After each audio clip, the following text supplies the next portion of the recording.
भारतीय फिल्मसाज अनुराग कश्यप को फुटपाथ पर क्यों सोना पड़ा।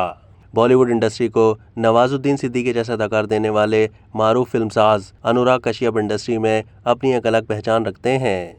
लेकिन क्या आप जानते हैं कि उन्हें इस मकाम तक पहुंचने के लिए फुटपाथ पर भी सोने के लिए पैसे देना पड़ते थे। अनुराग फिल्मी दुनिया में अपना कैरियर बनाने के लिए मुंबई पहुंचे। उनकी जेब में महज 5,000 रुपये थे। मुंबई पहुंचने के बाद वो सीधा पृथ्वी थिएटर पहुंचे तो उन्हें ये कहकर वहां से निकाल दिया गया कि ये होटल नहीं थिएटर है। जिसके बाद उन्होंने थिएटर के करीबी फुटपाथ पर डेरा जमा लिया, जहां वो अपना सूटकेस साथ रखते थे जिसमें किताबें और दीगर सामान होता था। अपनी फुटपाथ की जिंदगी के बारे में नामवर हिदायतकार अनुराग कश्यप ने इंकशाफ किया है कि वो मुंबई आने के बाद सड़क किनारे भी सोते थे, लेकिन कभी डंडा मारकर उठा दिया जाता था। उन्होंने कहा कि फुटपाथ पर लोग लाइन से सोते थे और सोने के लिए 6 रुपये देने पड़ते थे। उनका मजीद बताना था कि कोई एक बंदा फुटपाथ का इंचार्ज था, उसे 6 रुपये देने पड़ते थे ताकि कोई सुबह 6 बजे तक उठाए ना। इन तमाम मुश्किलात के बावजूद अनुराग ने हिम्मत नहीं हारी और मेहनत करते रहे। बिलाखिर उन्होंने एक टेलीविजन सीरियल लिखा। इसके बाद अनुराग से राम गोपाल वर्मा ने राब्ता किया और उन्हें फिल्म सतिया में शरीक मुसन्निफ बनाया। इसके बाद उन्होंने फिल्म 5 के साथ हिदायतकारी का आगाज़ किया, लेकिन सेंसरशिप के मसाइल की वजह से कभी सिनेमा में रिलीज़ नहीं हुई। अनुराग कश्यप ने 2004 में फिल्म ब्लैक फ्राइडे में हिदायतकारी की।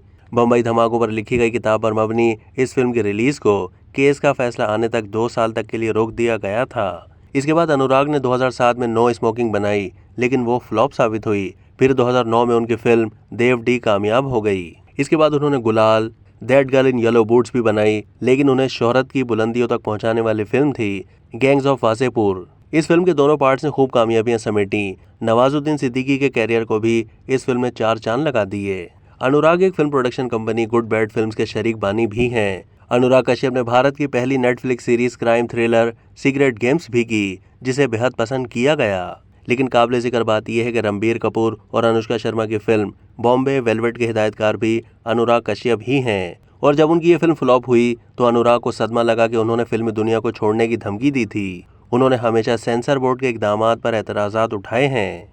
फिल्म उड़ता पंजाब 2016 की रिलीज़ के मौके पर सेंसर बोर्ड ने इस पर कई एतराज़ात उठाए थे और इस पर तनाज़े भी हुआ था।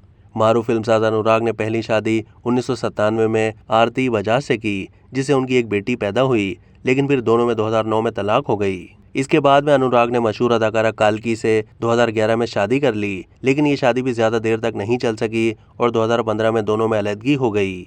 अब तक के लिए इतना ही। मज़ीद मालूमात के लिए डेली जंग के यूट्यूब चैनल को सब्सक्राइब कीजिए।